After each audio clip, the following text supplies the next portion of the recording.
بخش خدای لمت ای قدوس یقصا روش دوز برکت ای قدوس یقصا evin darın cidlera ey قدوس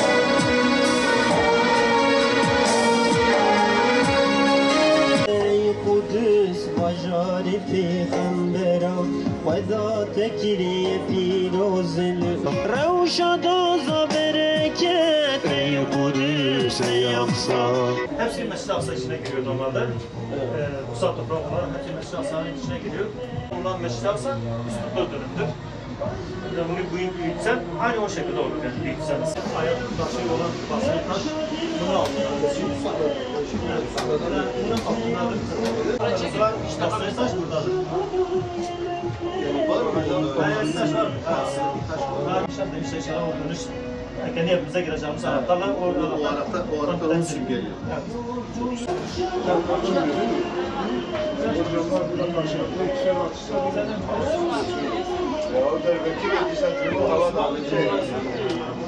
بخش خدای لمت ای قدوس یقصا روش دوز bereket. Filistin Vakfı ve Yetimler Vakfı'nın il dolaştırdıkları Minya Kudüs maketi 2 gündür Batman'ımızda ağırlıyoruz bu maketi. Her iki vakıf yetkililerine de bu güzel anlamlı teşebbüslerinden dolayı teşekkür ediyoruz. Tabii Hüdapar olarak bizim için Kudüs'ün ufak büyük Kudüs ile ilgili nasıl bir program olursa, nasıl bir etkinlik yapılırsa, nasıl bir girişimde bulunulursa bizim için anlamı büyüktür. Çünkü Kudüs davası bizim için bir inanç meselesidir, inanç davasıdır. Bize göre kesinlikle Kudüs'ün unutturulmaması lazım.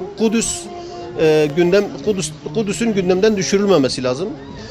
Dediğimiz gibi irili ufaklı sürekli etkinliklerle, sürekli farklı programlarla, farklı projelerle Kudüs'ün İslam ümmetinin gündeminde en önemli meseleler arasında yer edilmesi gerekir ki Müslümanlar Kudüs'e sahiplensin.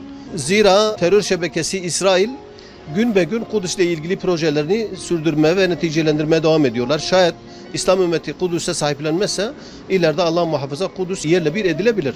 Dolayısıyla evet belki şu anda yanında bulunduğumuz program bu Minya Kudüs dediğimiz bir makettir.